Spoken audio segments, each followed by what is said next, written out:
Si se pretende hacer una operación doble simultánea en Santa Lucía, bueno, pues entonces la separación de las aeronaves todavía va a ser un conflicto todavía adicional, ¿sí? ¿Qué se pretende? Se pretende que tengamos operaciones sanas, se pretende que realmente el aeropuerto que se vaya a desarrollar, el nuevo aeropuerto, cumpla con las condiciones y con la normatividad que merece nuestro país. Definitivamente, otro de los conceptos para Santa Lucía es que habría que hacer un rediseño, habría que hacer un nuevo estudio de las trayectorias de vuelo, y esto también nos lleva más tiempo. Habría que generar una norma, habría que checar una normatividad para cumplir con los reglamentos y normas internacionales, puesto que el aeropuerto de Santa Lucía opera en condiciones militares. No está diseñado actualmente ni se tienen las condiciones para una operación civil. Todo esto ya se tiene con el nuevo aeropuerto que está desarrollándose en Texcoco. En Santa Lucía no existe esto. ¿Qué se pretende? Se pretende tener un hub que definitivamente no compita. O sea, yo ni siquiera pienso en que compita. En el momento que tengamos un hub, vamos a estar mucho mejor que cualquier aeropuerto, que Panamá, que tengan imaginado. Estaremos dentro de los primeros lugares. Y quizás en algunos casos la gente puede decir, pero ¿para qué queremos un hub? Bueno, un hub es que vamos a tener, es importante que la gente piense en que va a haber un desarrollo socioeconómico de más calidad para el país y para las zonas aledañas. No se está pensando solamente en quienes viajan, porque hay gente que dice, bueno, nosotros ni viajamos, ok, pero los beneficios que va a tener el nuevo aeropuerto no solamente son propios, hay muchos beneficios colaterales y principalmente, como ya lo comenté, para la gente que vive en sus alrededores. Desarrollo en la zona económica. Así es. Gracias. Muchas gracias. ¿Tú, Víctor? Ha llegado mi turno.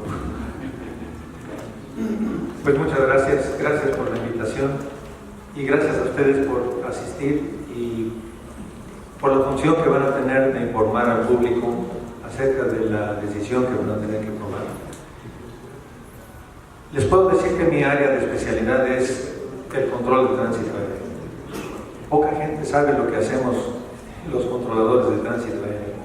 No nada más el puro aeropuerto se trabaja, sino que nosotros organizamos el espacio aéreo para que los aviones tengan siempre separación, y para nosotros las prioridades son la seguridad, el orden y la rapidez de las operaciones.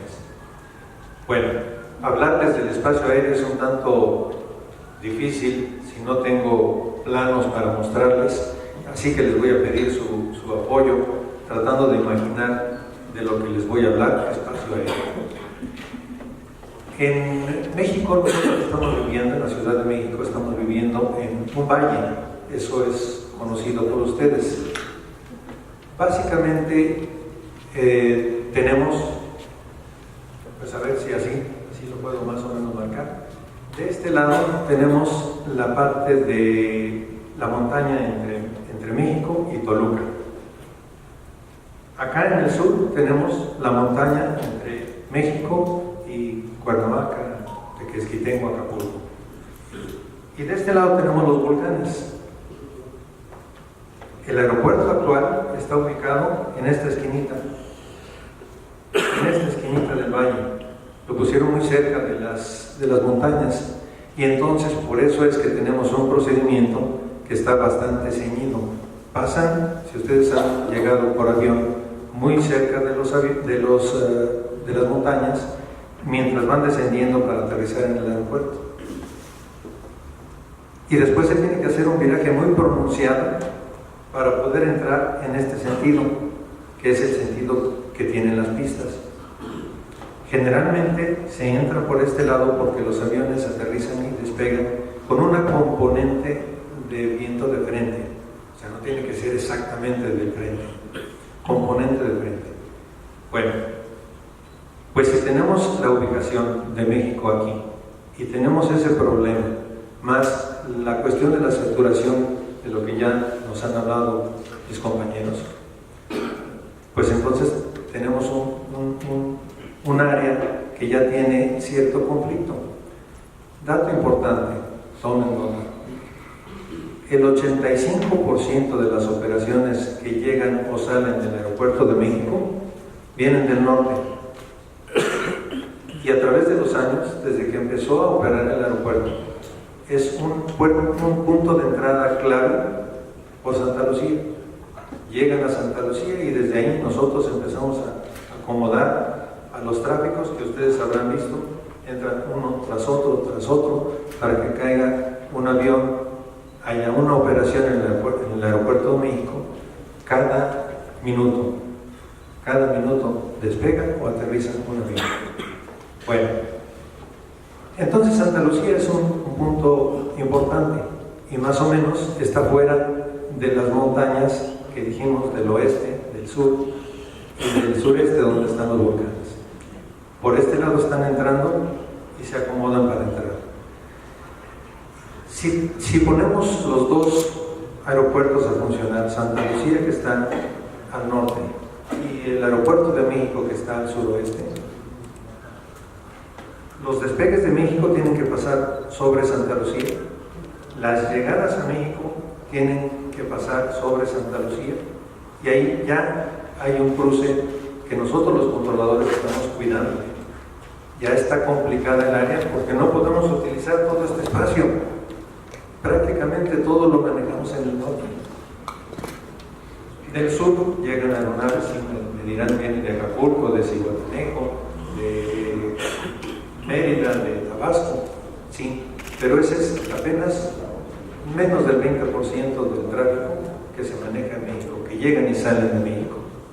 Bueno, de lo que les estoy explicando, si ponen además de todo Santa Lucía como una terminal comercial, hasta el momento tenemos muy pocas operaciones desde Santa Lucía hacia la terminal de México, lo que controlamos todo el espacio de la Ciudad de México. Tenemos muy poquitos tráficos en Santa Lucía, tal vez 20 aviones al día, cuando tienen muchos, son los que nos pasan para controlar. Los demás, ellos se mantienen abajo de 11,000 pies, abajo de cierta altitud, y ellos, como son pocos, se separan entre sí mismos con las reglas de vuelo visual. Les decía, si ponen Santa Lucía como un aeropuerto comercial, México al mismo tiempo como aeropuerto comercial, las salidas de México se cruzan por Santa Lucía con todas las operaciones de llegada y salida de Santa Lucía.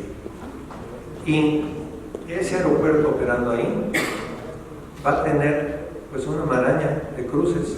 Si ya ahorita está bastante pesado esa área para hacer los cruces, pues ahora lo van a poner todavía mucho más complicado para nosotros. Eso es algo que ustedes pues no ven y algo que la gente que va a votar pues desconoce. Pero sí les puedo decir, nada más imagínense que si aquí en México tenemos 60 operaciones por hora y acá le aumentamos otra cantidad así y ponemos que el entrelazado de salidas y de llegadas a México se complique además con los despegues y aterrizajes de Santa Lucía, que están muy cerca. O sea, los que despegan de México podrían pensar ustedes, ¿y por qué no los pasan muy por arriba de los de Santa Lucía? Y se acabó el problema. No, porque acaban de despegar, están en el ascenso inicial, tienen apenas pues pocos miles de pies de altura. Entonces, sí hay un conflicto ahí. Con respecto a Texcoco, Texcoco está, si tienen aquí el círculo,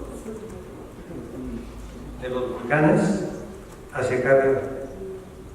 Y esta área está mucho más despejada que estas tres montañas de las que les he hablado. Entonces, ponen el aeropuerto de Santa Lucía, de Texcoco hasta esta ubicación y lo ponen como un solo aeropuerto. No necesita de tener ni el de México ni el de Santa Lucía, solamente operando ese aeropuerto porque tienen la capacidad para hacerlo. Pues entonces todo se puede organizar, no solamente en la orillita esta que está complicada, esta esquinita, sino que además se abre la posibilidad para organizar a los aviones y en 3 pistas. podemos tener 3 aviones empilados al mismo tiempo a esas pistas de Texcoco. Eso es una de manera simultánea.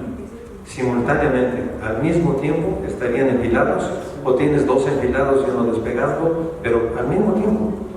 Cosa que en México, ya lo dijimos, debemos tener una operación por minuto. Allá podríamos tener 3 operaciones y dependiendo de las calles de rodaje, pero por lo que vemos están diseñadas para que se puedan desalojar rápido. Entonces vamos a tener también una capacidad de cada una de esas 3 pistas que nos va a dar el triple de posibilidades que en el aeropuerto de México. Más la cuestión de lo que les decía. Para nosotros es un problema que esa maraña de salidas y llegadas la vamos a tener nosotros que cuidar. Los aviones deben tener separación arriba y abajo, 1000 pies. Para arriba y 1000 pies para abajo de cada avión. Y hacia los lados deben de tener una separación, ya sea con radar o por los procedimientos que se estudian y que se tienen que ver las áreas de protección de la línea que van a ir siguiendo los aviones. Entonces, para darles esa separación vamos a tener un verdadero trabucle allí en Santa Lucía, y también alguno de ustedes me podría decir, bueno, ¿por qué no utilizan otra parte? Abran a los aviones desde antes para que lleguen por otro lado, sí, pero el problema es esto que decíamos, ¿no? Aquí tenemos los cerros estos hacia Toluca, acá los cerros hacia el sur, hacia Acapulco, y acá los volcanes. Entonces tendríamos que seguirlos metiendo por el norte o llevarlos a que rodearan las montañas y entraran de alguna manera, pues que les permitiera interceptar la trayectoria final hacia donde están las pistas de Texcoco, porque en México prácticamente ya no se va a poder. Ya está saturado, no solamente los estacionamientos en el aeropuerto ya no caben. Por eso fue que de la Terminal 1 los estacionamientos que tenían nos fueron aumentando, y ahora ya ven ustedes que ya están saliendo prácticamente desde el Boulevard Aeropuerto, ¿no? Varios aviones tienen que salir desde ahí del aeropuerto de México.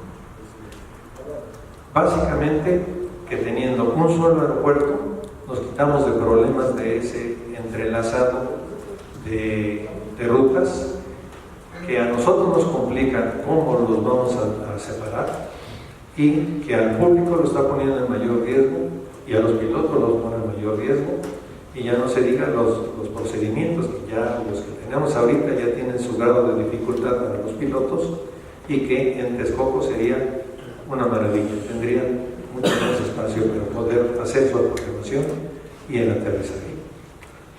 Yo creo que más o menos les puse el panorama. Muchas gracias. Yo creo, muchas gracias. Lo primero que quiero hacer es dar las gracias y felicitar al doctor Elías Huerta, al grupo de personas que hicieron posible todo esto del trabajo. Sinceramente, la felicitación es porque la convocatoria es a medios, especialistas y al foro jurídico en lo general. El doctor decía no conocerle, preguntaría si eso lo podríamos afirmar. Creo que está bien informado. Y bueno, nuestros panelistas están enriqueciendo el foro. Yo desde otra perspectiva quisiera abordar la pregunta que nos formulaste, Marco, al inicio. ¿Cuál es el mejor lugar? Nos dijiste. Yo por ahí me quedé con ese tema.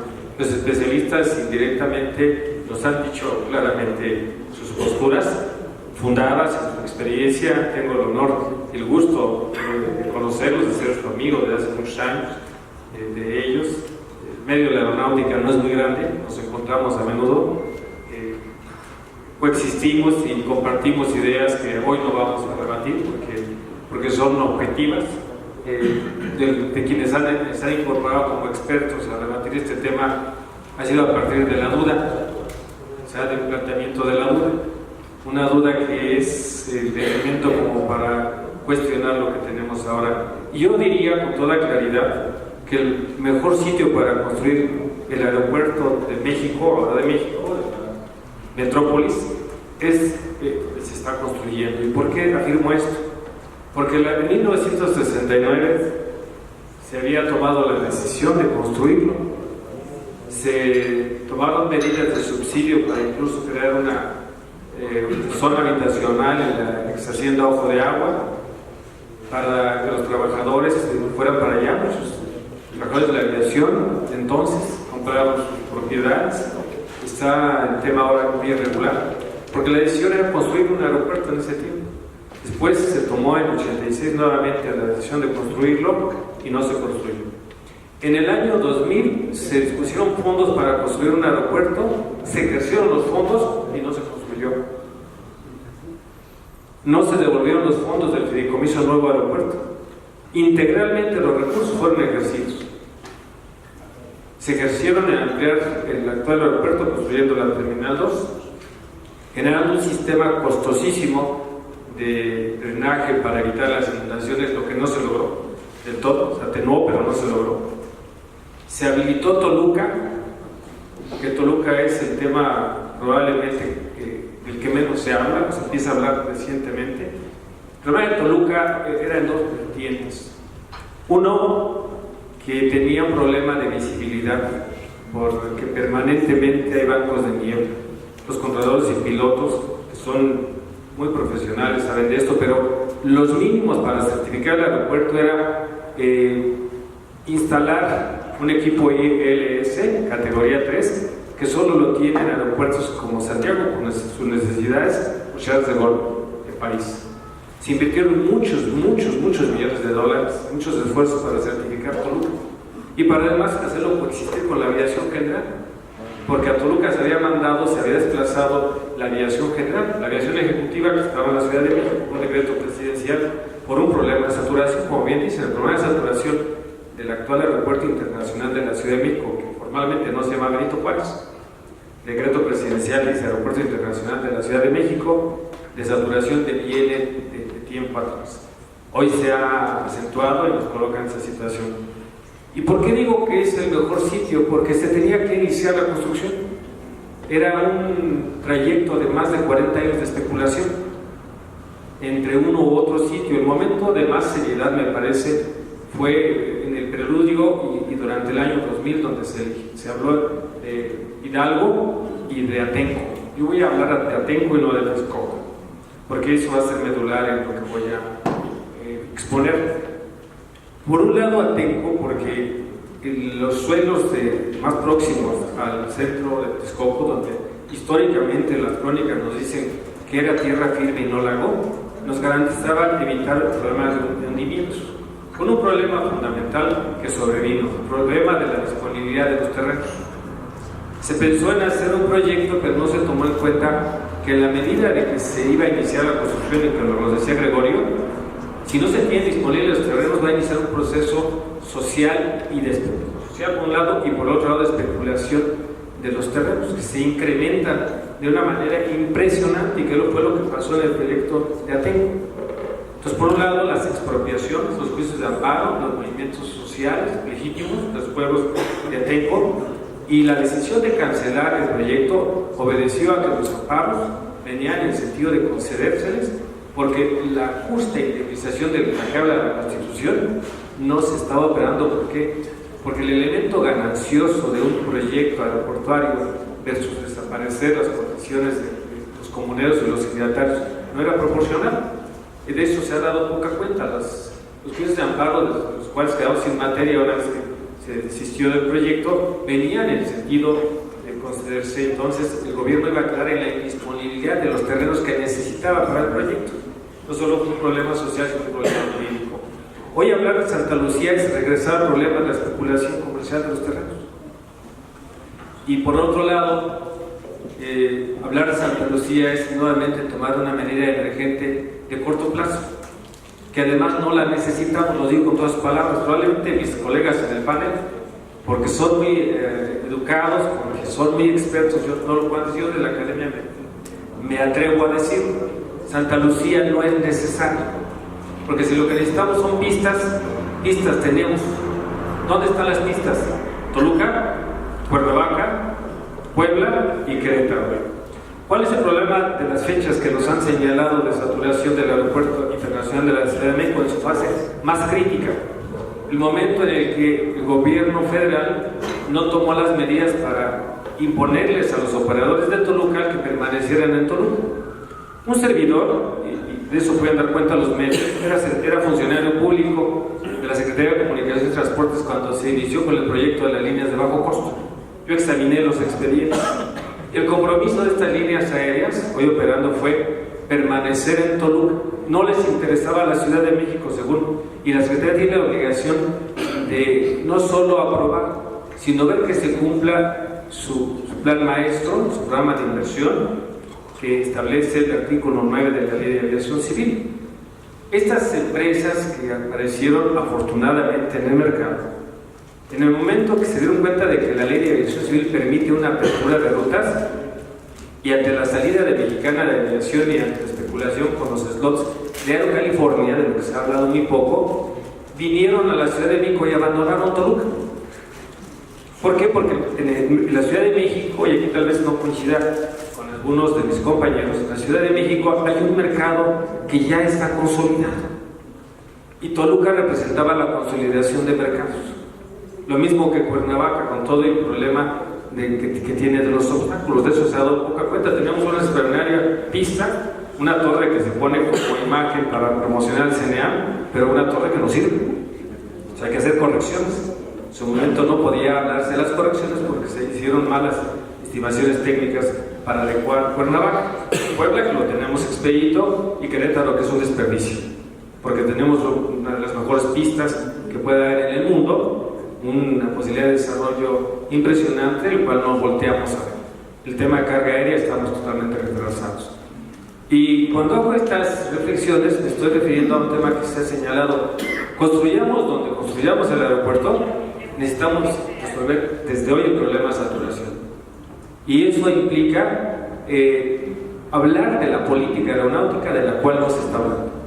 Y la política aeronáutica nos tiene que llevar a ver cuál es la vocación y cómo va a participar el transporte aéreo en el desarrollo del país, cómo nos va a organizar el Estado mexicano a todos aquellos que estamos interesados en el tema, líneas aéreas, autoridades, controladores, pilotos, usuarios de servicio, cómo se va a incentivar el crecimiento. Yo quiero dar un dato de lo que me parece una distorsión a lo que sí es un crecimiento de la demanda en el servicio de transporte, pero hay una distorsión en México.